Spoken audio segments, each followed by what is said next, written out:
Colin Thomas from We Will Fix It Dubai and Essential Maintenance Dubai. What's this show about? DIY, home repair, and generally everything that the great gazoo of DIY and Alcos, Colin Thomas, wants to talk about. That's it. This man is none other than the great gazoo of DIY. You're going to love it. It all starts right now. This is We Will Fix It. The Great Gazoo. You don't know who the Great Gazoo is? Not a clue. Go on. You're going to have to look him up then online. You're going to have yeah, the Great Gazoo. That is a compliment of all compliments to be called the Great Gazoo. I will take that as a compliment until the necessary research has been done. Until then, thank you. So we're on version 4, aren't we, James? This is so. Fourth attempt.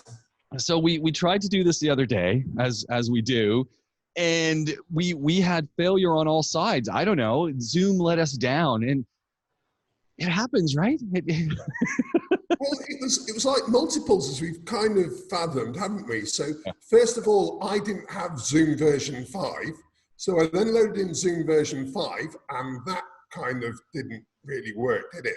No. And then I realized I had an enormous Windows update that was happening on my laptop, so I don't really use it that often.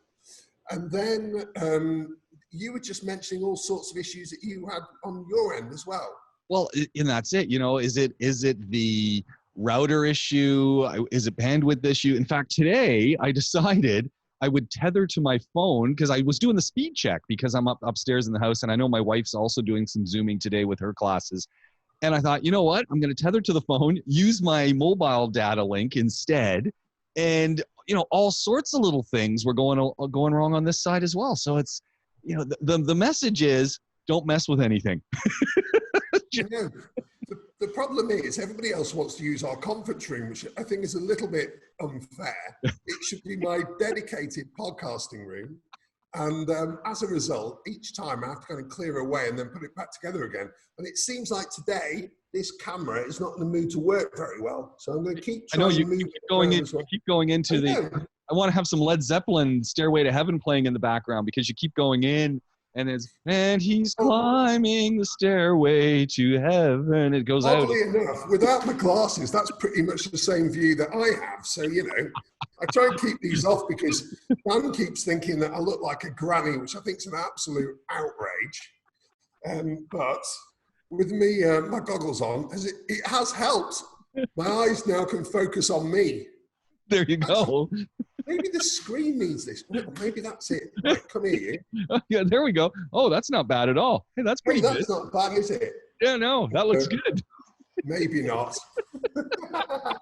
We're only readers anyway. Oh, man. Hey, did you manage to – I fired over to you on WhatsApp this little thing. I was just scrolling through – I'm not even sure what show what program I was actually looking at. Maybe it was called Cool Materials. That's it. I was on the Cool Material website, and I fired through to you the lock-picking gun. Did you see that? Fired it. That was a great pun. I love that one. I'm not sure it's fully intentional. No, it wasn't. But boy, it just happens naturally. I saw that, but then I thought, it feels a bit gimmicky because it's a gun. Yeah, I thought the same thing. I'm looking at it. The other side of that is, if ever I need to pick a lock, I've got a man. Hamza Key Issues is the best locksmith in Dubai, bar none. We've worked with him for over a decade now, and we've never had anything apart from just, this guy's incredible, thank you so much, blah, blah, blah. So I've never really needed a lockpick gun, because I've got a lockpick man. And, if I come back after a couple of drinks, get the wrong house, and try next door, when I can't get in, Hamza will get me in there. I can be sat in their front room, happily snoring by the time they get home. So I need to get Hamza to come over, I think, because I've got, in the front of my place, I've got sliding doors, one of those garage doors that slides, and I've got the main entrance door on the other side. Well, I haven't used my main entrance door in maybe 10 years because I just use the sliding door. But I kind of thought the other day, as I've got this tree that I'd planted from just a little seed in the back, I thought, I'll put this tree here and, what the heck, it'll grow nicely. Well, now it's made a beautiful canopy. This is, I don't know what kind of tree this thing is. Very popular tree here, not the quickie trees. Those, you know, the ones that I'm talking about. I know This exactly is, what you're about. this is a different version of tree. Kind of has a leaf like a bay leaf if you're, Oh, if lovely. cooking stew. So you know these trees Yeah. because you see them all around and they get these big gnarly curving trunks. The point being, it's made a beautiful canopy now in 10 years. This tree is huge. I'm not quite Wow. sure. I'm not quite sure where it's getting its water supply. I mean, I do water it, but for it to have grown like this, the only thing I can think of, and because of where it's situated, is when my villa was put in, it had a septic tank. And Yes.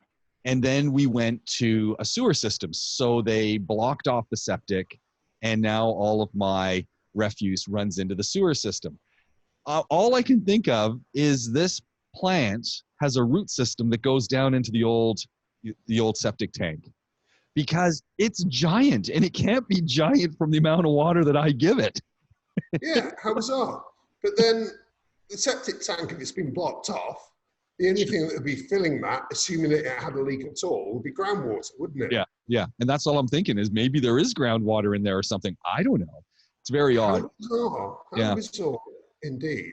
I all I figure is that at some point, Colin, in the whole duration of where I live, that these roots are going to get into the water supply or the sewage system or something at some point. They're going to wreak havoc. When that happens, it is an absolute nightmare. I've got to say, I've got nothing good to say here, James. I know. I've actually done that. In fact, do you remember? I've told you many times about Nargis, the wonderful customer of ours who lives in Mirdif. Yes. And she has that. It happens every couple of years. And luckily, we can get at it with plumbing rods with a corkscrew on it and literally just tear them out. But the main issue is, because her pipes are so small, the robotic equipment that you would normally use for a commercial type job, where literally a robot goes in with a cutting head, cuts it first, and then they physically patch it inside the pipe. It's incredible to see it. But they're too small for the robots to get down. So your only choice is excavation, and then that's literally dig it up, replace it, put it back, which is nasty. Oh man. Well, I'm gonna wait and see what happens. I think we still have some time. But the point of all of this was, and this is actually, that's kind of interesting though, talking about Nargis and the piping issue. Yes. On that same note, we sort of talked about putting in an irrigation system in our backyard a whole bunch of times, and we had some irrigation guys come and give a look. And these were the most honest irrigation guys on the planet, because the guy took a walk around and he said, "You don't want an irrigation system." I said, no, look, I've got garden, I've got grass, I've got these trees. And he goes, "That's the problem." He says, "Those trees are the problem, because I'm going to put the piping in for you, and those trees are going to puncture the pipes, and it'll be 18 months, and I'll be coming back to replace the piping." Oh no, have we lost audio again? Are we still there? It just came back again. Yeah. Oh, there we go. Again. Not again. Oh. Yeah, see, that's an interesting one. Yes, but again, there's ways around that. I would think about, so normally you just use UPVC piping, which is very, very cheap and works really well for what you need. That said, if you use PPR instead, this stuff is virtually unbreakable. It just doesn't crack.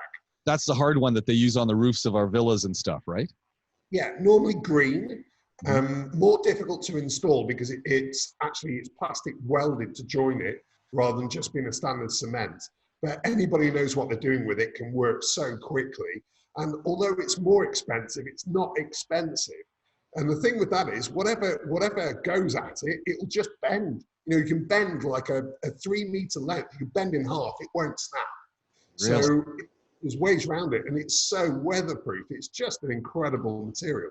So we often, if we're doing anything other than minor patchwork, we will just rip out what's there and then redo it in PPR. Really good stuff. Now, do your guys do backyard irrigation systems? Is that what I'm hearing? See, yes and no. The issue tends to be, if you imagine the majority of that job is just labor. Yeah. So if you're paying technician rates to do it, then it gets quite expensive. So, and as you know, we've got a big thing about being good value. So Right. on these kind of jobs, we could, it's not necessarily kind of core skill. But then again, if you had a little labourer who was digging all of your channels for you, then at that stage, yeah, we come and finish it off and do that job properly. Well, maybe that's something I want to think about. I'm going to have to invest. Maybe I'll have to reinvestigate this. Although after 20 years of watering this by hand, because I do my own gardening watering stuff, Yeah. it's become quite the ritual with the, the cooler out there and, cracking open a Frosty and doing about 20 minutes of labor there, just putting water on the grass with a few tunes playing. So I don't know. Well, we've got all this, James. I have finally handed in the notice on the villa. So we are moving. Where are you moving to? To the same place you were planning to go to that you did all the work? Interestingly enough, Natalie's asking exactly the same question. Where are we moving to? Right now, I don't have that answer.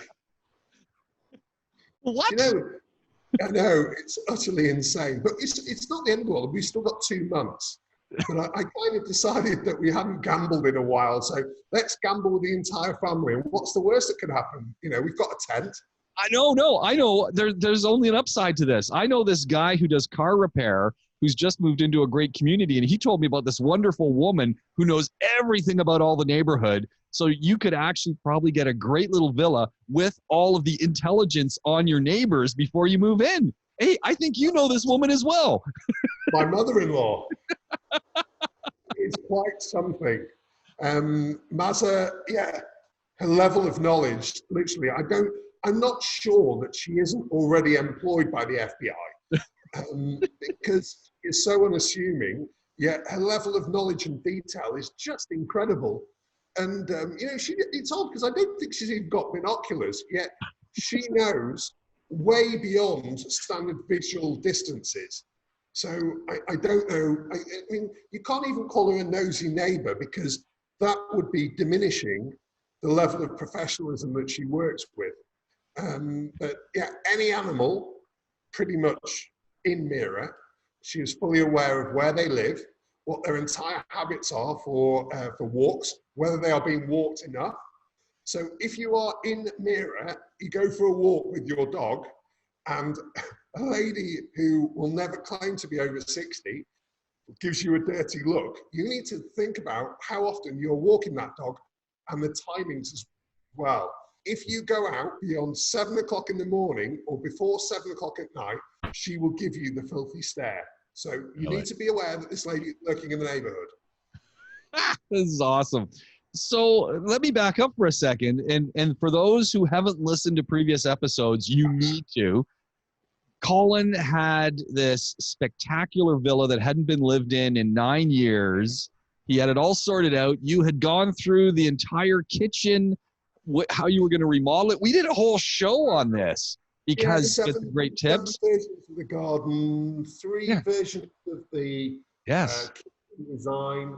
We've done 4 versions of contract, and then it got pulled. It was literally 30 hours worth of work that we put into it. So where are you now looking, given that your place that you live in, you've given notice, which cannot be good for the landlord. He cannot be looking at that going, oh, this is great timing. Well, we've had some interesting discussions with the landlord in recent weeks. And I think he's actually going to sell it, from what I understand, or he's going to try, let's put it that way. He's certainly not going to sell it for anything like what he's asking. But it's where we are is kind of as follows. I will quite happily live pretty much anywhere. It doesn't really bother me to any degree.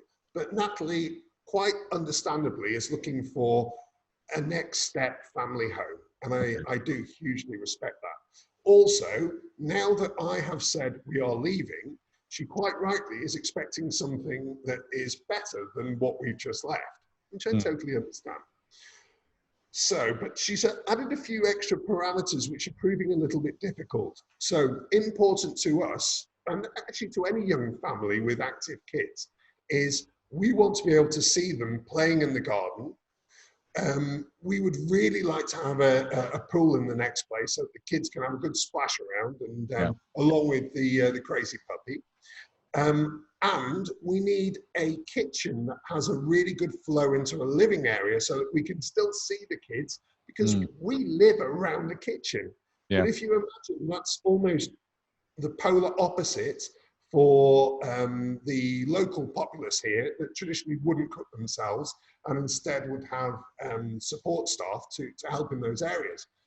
So what it's meant is that from a design perspective, quite often you have very small kitchens that are kept separate for those support staff, with the living space being very much at the fore. So we're almost fighting against the market in terms of what we actually want and the way that we live. On top of that, because we have said mother-in-law, who is very much an active part of our family, God bless her, she does utterly rock. It's important that we're somewhere within driving distance, and she's a little bit driving Miss Daisy with her approach, to be brutally honest. So we can't go too far away from Mira as well. Now, Natalie works on aura. So she will literally go aura, the aura of a development. The aura of the place. So when she gets there, can she see the aura? She can feel it. Feel it. She's Okay. the same in shops as well. Literally, she will walk into a 15,000 square foot enormous shop, and she kind of feels it and goes, "Oh, no, no, no, they haven't got what I need." I'm like, "You've not looked at anything. You haven't looked at anything. What are you on about, woman?" But we have aura issues. So basically, the aura issues have led to 12 years living in the Arabian ranches. And what is very clear is we will continue to be living in the Arabian ranches. The problem being for the types of properties that we therefore are looking for, with a number of issues or criteria that we have, the chances are slightly remote that we are able to find exactly what we need. So this is a very, very big gamble. And I'm not too sure whether or not I'm going to come out smelling of roses as Daddy the hero, or Daddy being Mr. Zero. And there's a very good chance. I think, if I'm honest, the chances are it's going to be Daddy Zero. So where are you focusing your look then at this point, Colin? Where are you looking to relocate to? Where do you think you stand the best possibility? Hatan in the ranches is where I think we will probably end up. It comes with its own issues because it's a 3-story rather than a 2-story. But again, we can put that guest bedroom on the top story so that we're all kind of together there. But again, it's got its own issues in many different respects. It's not as old as your place, but it's kind of 15 years now and not necessarily perfect from that perspective. And the plot sizes are quite variable as well. So yes, we're off to see a couple tomorrow. I'm not holding out great hopes, to be honest, with a couple of those issues with those. But I think it could be there, maybe the Miradors as well. And maybe even the Sahil might be possible again. But, you know, it's a bit of a wait and see, but it's a pretty barren barrel. Man. Yeah. Well, this will be an ongoing conversation then, the weekly follow-up. And especially now that I know there's an aura issue involved, I really want to hear about that. James, you know, we are polar opposites. I'm as rational as it gets. There is no aura that is ever going to be in my sphere of understanding. So then when you put those two together, bizarrely, we get on remarkably well. However, it is absolute polar opposites from this perspective. So I keep sending her properties that I've already sent her, and she's got this encyclopedic memory of what we've seen. And, you know, I'm 5 minutes ago, I've lost it. I haven't got a clue. So I'm keeping sending through the same properties, and she just references exactly what she told me last time. Or I've sent one property 4 times now, and I still don't understand what's wrong with it, James. It's absolutely perfect for us, but apparently it's not. I'm lost. Wow. Is this marital counselling again? Yeah, I think I don't know. The technical side, which is what I'm working with, so all the rational bits, which are, unfortunately, one of the downsides of COVID is lots of people are having to move either back to home countries or downsizing as well. Yeah. So I don't think, from our perspective, trying to find a new place, I don't think there is a better year to try and do it. Yeah. So the theory is there. The problem is the practical side. What's going to happen first? The end of our tenancy or finding the place that we need? And that is not quite keeping me awake at night yet. But give it another couple of weeks, and you will see even more grey hairs on this head, I'm sure. Funny, that is actually something that Jenna and her husband James were talking about recently. The gray hair on their heads, one from the COVID stuff, two from their kids, and three from just managing this new normal lifestyle that we're cast into. And it's incredible. Their word was, we've aged in the last 3 months beyond what anyone would expect in that time period. You know, everybody keeps talking about this new normal, aren't they? But the thing about the new normal is it's constantly changing. There is no normal. There is no normal. No, that is the new normal, the fact that there isn't one. And for me, that's actually fascinating. I love it. I absolutely love the variation, because it makes you constantly reevaluate everything that you're doing. And that is, for me, you know, from a business perspective, after 12 years, you can get a little bit stale. But daily, we are having to reevaluate absolutely everything that we do, and nothing is off the table at all. Did you know, like now, we are at 98.6% contactless payment. And 5 months ago, we were at 11% contactless payment. I mean, it's just incredible. You know, I just weeks ago, everybody came to the office for briefing. Now, nobody comes to the office for briefing. We do it over the telephone with every single technician, and all of their job sheets, everything are sent electronically, so that we minimize that contact to try and keep people as safe as possible. And these are the new normals that are happening all the time. And, you know, the team in 48 hours managed that logistical nightmare, and they've done it brilliantly. And I'm just amazed that we've obviously employed all these people who've had all this latent ability that until now we haven't actually needed. And all of a sudden, when that moment came, they just went, bing, we've got this. We'll be absolutely fine. And away they went. But that's, for me, entirely what this whole new normal is. It's all about people rethinking quickly on their feet and constantly moving. And that's fascinating in itself, isn't it? I think, and in your case, because I've been to the We Will Fix It Towers, I've seen the morning scrum, and knowing now that morning scrum, that was a big part of the business. That was a big part of the team building. And now that you've moved it online, that's really interesting. And that it's still, I mean, it has a new face of things, and it creates a whole new dynamic. But imagine the time saving. If your guys are centrally placed, they're sitting wherever they are getting their data, they don't have to come to the office and then find themselves heading to Murdiff, find themselves heading over into the lakes. They might already be in the lakes, knowing that that's where they're going to go as they get their morning briefing. It's saving 15 man hours a day as it sits at the moment. Yeah, which is quite something. So that's great. But then you've got that 15 man hours, but then you need to make sure that the other elements, which this is the work in progress. So how do we still make sure that all of the contact elements, so understanding what We Will Fix It stands for, to make sure that quality levels do not decrease in any shape or form over the long term, not just right now. Yeah. How does all that work properly? How do they feel that affinity with us as a company and a brand? And that's all the stuff that we need to work on now. Yeah, and that's I think that's what a lot of companies are working on, not just you guys. And again, it's that case study that I spoke about, that we really do have to work that thing out, maybe in another month or so when there's a little bit longer period. But because you guys document so well, and because you've got your staff there who you could almost sit down and do the interview with and say, hey, how did this work for the folks who are in the bookings department, and with you guys, and with your new MD who's come in? Like, all of this stuff makes for a wonderful story and a wonderful piece of research to say, this is what it was, this is where it went, and to be able to get in touch with Ewan, who was there for a piece of it, and Kevin, who was there for a piece of this and transition.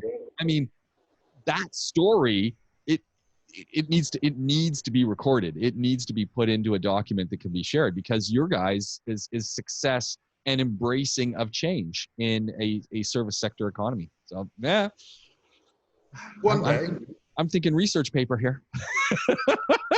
it's interesting that you talk about this because, you know, when I was doing my business degree at university, these case studies were what brought that whole thing to life. Yeah. And you know, my university was adamant about that.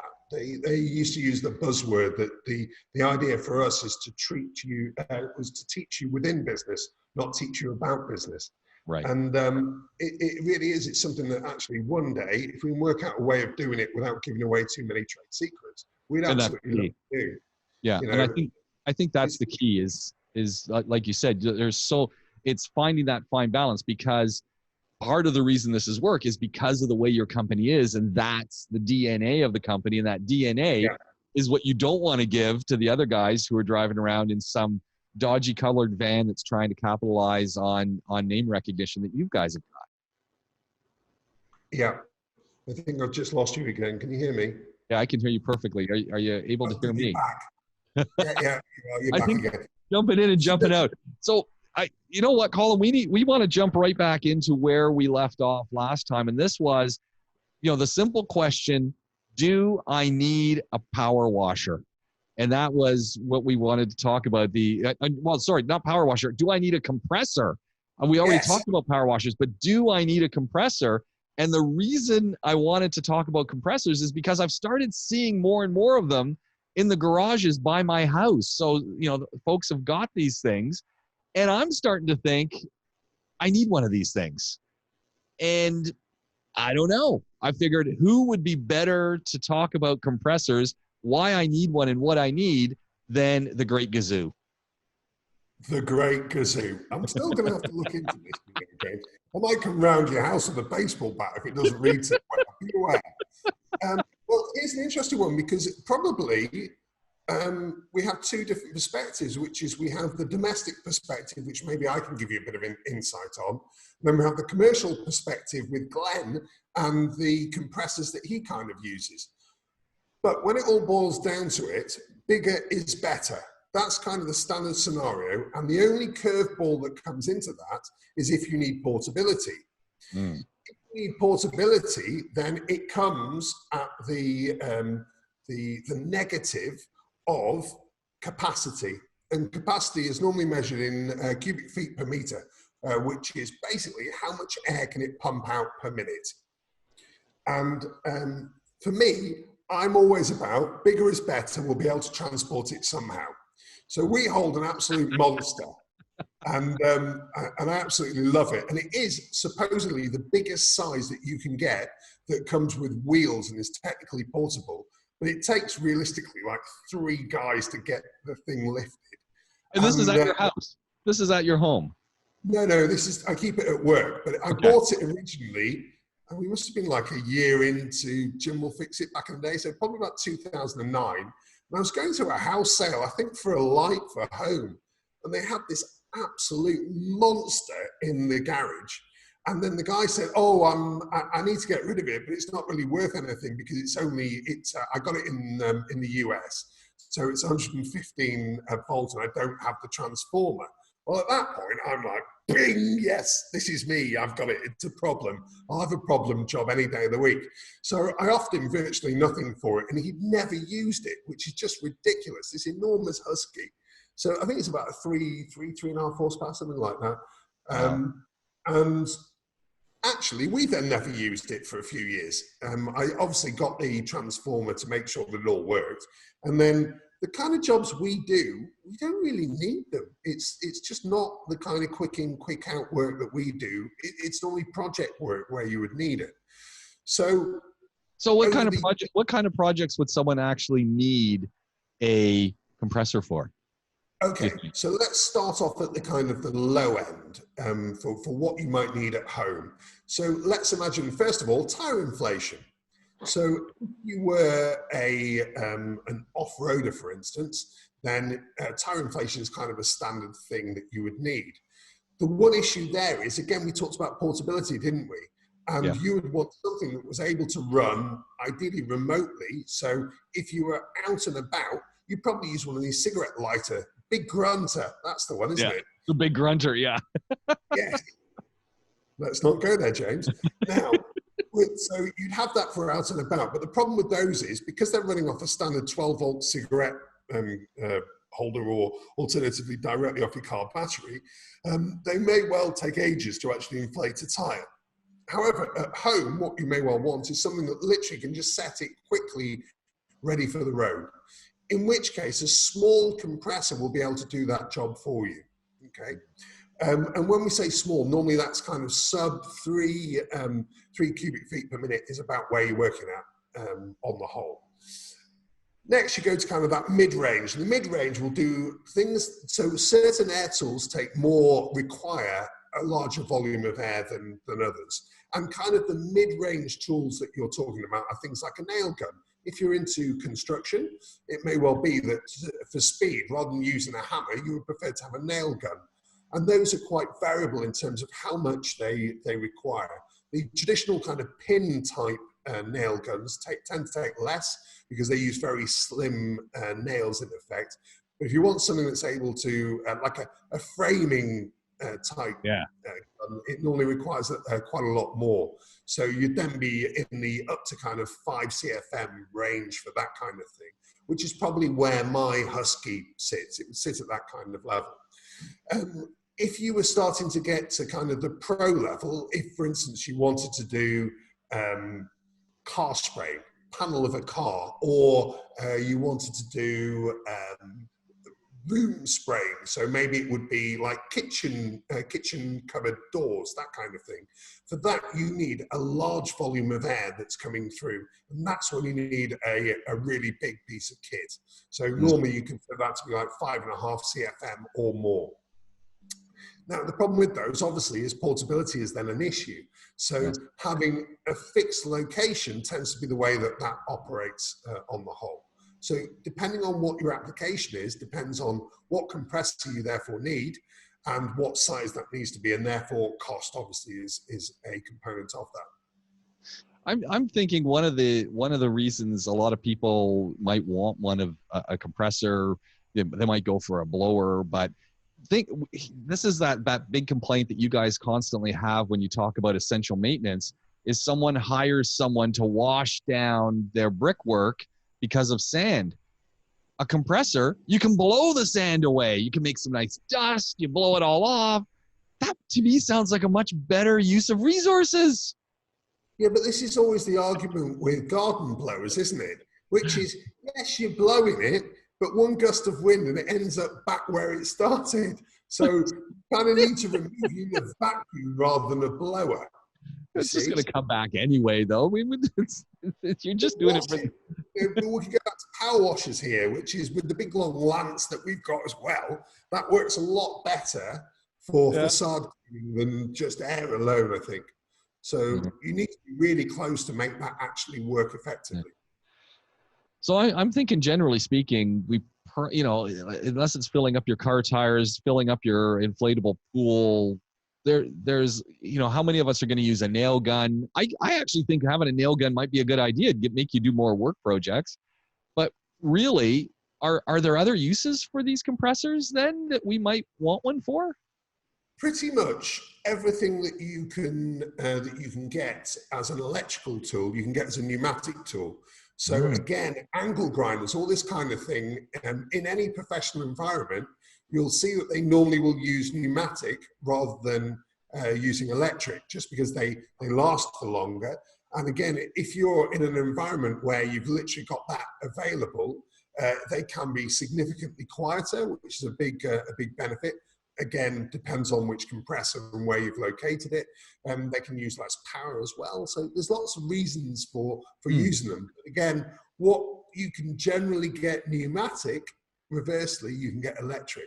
So the electric ones tend to be a little bit cheaper. They also tend to be easier to find on the whole as well and service if required. So we've got electric, we've got pneumatic, we've got cordless or battery-powered devices. Yep. Man, it sounds to me like we need to do a whole comparison of why I might want to have a pneumatic, as you said, angle grinder or a pneumatic saw or something versus having a, electric or a battery powered device? This sounds to me like a whole comparison we need to do. Yeah, see, when I was growing up, my dad was a real DIYer from every perspective. And it's really odd because we were just so used to working electric. He'd spray cars in our garage, his own car, with an electric sprayer. I mean, it's just unbelievable. He'd do so much flat work just to get it perfect afterwards. But he was incredible in what he would do, but it was all electric. And then once we all left, and actually he didn't really have quite so much interest in going, or no, he didn't have the need to do quite so much as he did previously. He went and bought himself a compressor. And he's got a compressor just for the fact that he wanted a compressor. It's not because he needs a compressor. Yeah. So it's one of those, isn't it? There's so many things actually where you go, do I really need this? Do I need this specialist tool? And the answer is categorically no. But there is something, whether you are I'm not sure whether it's exclusively a male trait, but I would have thought it would be predominantly about owning something and something big that makes noise that I just absolutely adore. Yeah. I don't need lots of Mitsubishi Pajeros, but I like having a lot of Mitsubishi Pajeros. Oh, that's another thing you got to think about in finding your new digs. Are you going to have a place to park all the cars? Total requirement. It literally wouldn't even get given to Natalie for comment if there is not space for at least a few. So it's one of those, isn't it? It's quite an interesting one. Colin, we need to move on to that moment where you take the spotlight and you inform the world about all that is important in their life, and that is called 10 Minutes with Colin. The floor is yours. Right, today's an odd one because it is not technically maintenance. It's a kind of actually we've touched on this, and especially in these times, it's actually about planning ahead as a concept, and the fact that when you apply that to maintenance, planning ahead and preventative rather than reactive maintenance will save you quite a lot of money. It'll also save you quite a lot of heartache. One of the jobs I've been dealing with this morning was a guy on my British Dads group sending me private messages because last night his AC compressor failed and he's had a sleepless night and had to move his family around and about to accommodate everybody. So there's kind of the first question that I always ask, which was, when did you last get your AC serviced? And in this situation, the response is invariably, oh, I'm not quite too sure. And then, so at that point, I know enough to know it wasn't recent enough to keep that unit reliable. So the thing about preventative maintenance is you have control as a homeowner. And it also means that if you've employed somebody who knows what they're doing, they can give you a really good insight into future problems that might occur and how to deal with them. But to do that, you have to plan ahead. If you have an AC failure in the middle of the night, in the middle of summer, you have no choice. There and then, you need somebody who's able to fix that.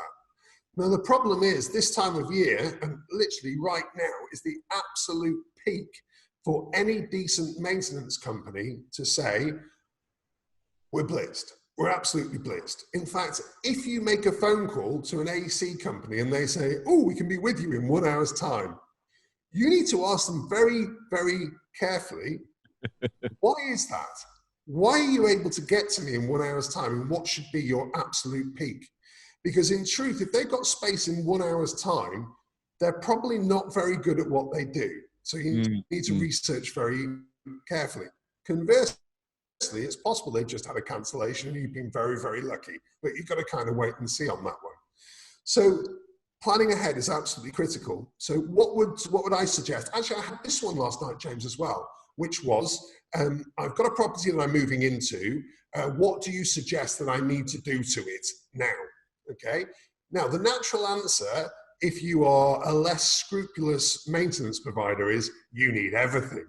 You need to get it serviced. You need to get it duct cleaned. You need to get it coil cleaned. And that's going to cost you plenty.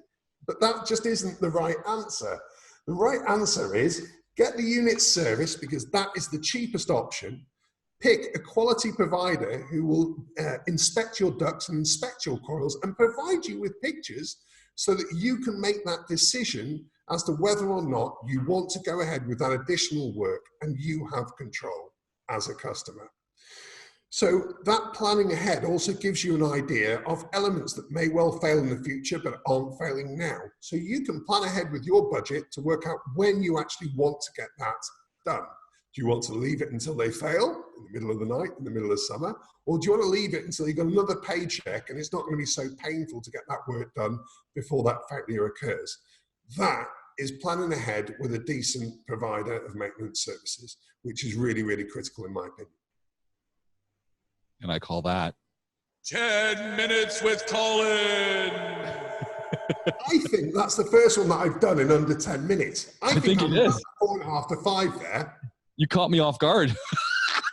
Well, normally you could go off and have a cup of tea, couldn't you? Come back later and I'm still going on about the same point. And I get you.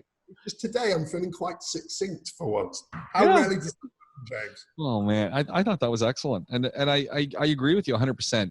People just don't plan things out. We know that we've got AC. We know we've got water pumps. We know we've got all of these different things around us. Plan it out. Plan out. Yeah. Hey, I'm going to get my AC looked at those 3 times a year. There's actually an interesting one. I was talking with someone yesterday and they were having AC issues.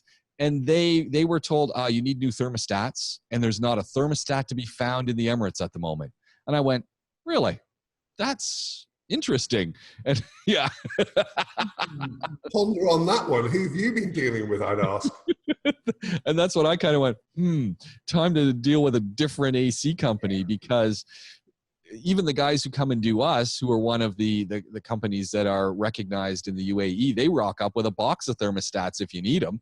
You know, the Honeywells and stuff. I mean, they seem to be readily available. So who knows? It's interesting, actually. Honeywell is one of the brands that actually gets replicated here. So there are knockoff Honeywell products. Yeah. Honeywell is a great brand, great company, and their products are really good at a price point. They're not necessarily the smart thermostats, the Nests, the Ecobee of this world, but what they do is they do exactly what you expect of them. And the digital ones, everybody talks about smart thermostats and the fact that you can save a whole bunch of money through smart thermostats.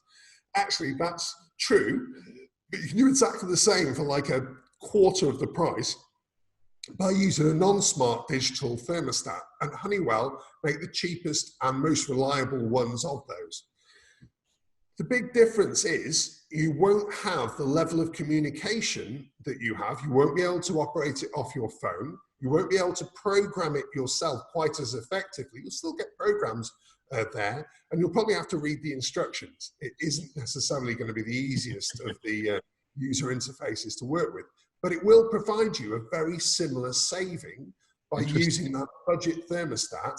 And rather than the old ones from 10, 15 years ago that often will do like a 3 to 4 degree shift before they'll actually change anything. So there's a lot of wasted energy that comes with these old thermostats. Interesting point with the counterfeiting of some of these products. How do you know if we're getting say a Honeywell digital? How am I going to know that it's not a replica? How do we know that it's an actual authentic product? Buy from a company that you're confident in, that will offer you a warranty on the parts. Look at the packaging. That's normally where they'll try and save money. So the part itself, they may well have got very, very close indeed, but very rarely will they spend the money on packaging as well. Okay, so and I guess like if I'm buying car parts, I rely on my provider. That would be PowerWorks to check out the brake pads. If I'm buying, getting my AC fixed, I'm relying on you guys to have done your homework to make sure the compressor's there. Exactly the same. Honeywell themselves are very active in the market as well and do their best to be able to shut this down. But these products are still available there. If you imagine the kind of cheapest common denominator operators that are in our market, in the maintenance market, they are cheap for a reason, and they want to stay cheap so that you don't go to someone else. So if they get the option of a knockoff part for a third of the price of the original, they're going to do it. There's no two ways about it. So you need to be making sure that if you're working with somebody who offers you a warranty, and it should be on hardware, a minimum of 12 months, which is what we offer, then hopefully you've got an understanding that they are more interested in the long-term reliability of what they're fitting, so they don't have to come back. On that note, Colin, this has been a lot of fun. We've knocked another, We Will Fix It podcast out of the park. This is epic. Thank goodness, because I've had my end probably about 5 or 6 times where you've gone all garbled, and each time it's come back. So we've kind of skirted this one at the 4th attempt, thank goodness. And another one in the can. Get it. And you know what? The audio side, from my side, you have been perfect, but you've just been going in and out. It's like the dream sequence is coming in and out. So it's with the lighting, so that all of a sudden my webcam here couldn't really focus on me. Or maybe I've done something different. Might be my aftershave, James. Might be the aftershave. You shaved. Maybe that's it. It can't recognize you because you've shaved. That must be it. It's a good way of knocking 10 years off you, isn't it? It is. Absolutely. When I let it go long now, I've gone through George Clooney, and I'm looking a little bit like Kenny Loggins. And unfortunately, I think Kenny Loggins isn't with us any longer after quite recent demise. So that's not necessarily the look I should be going for. On that note, it's time for us to hang up this podcast, and we will, I've got phones ringing all over the place, and let's turn that off. Interesting. Who knows what's going on here? We do know. You're back. And we're going to say this has been a Podaholics podcast, the We Will Fix It show with Colin Thomas from We Will Fix It and Essential Maintenance Dubai. Wow, we had a great one. If you want to find us online, it's really simple, Podaholics with a K. And of course, podaholicswithak@gmail.com if you want to drop us an email. I don't know how you're listening to us, but I know that you are. Give us a rating, give us a comment, and we will talk to you again really soon. Share the link. You have been listening to Podaholics and the We Will Fix It show.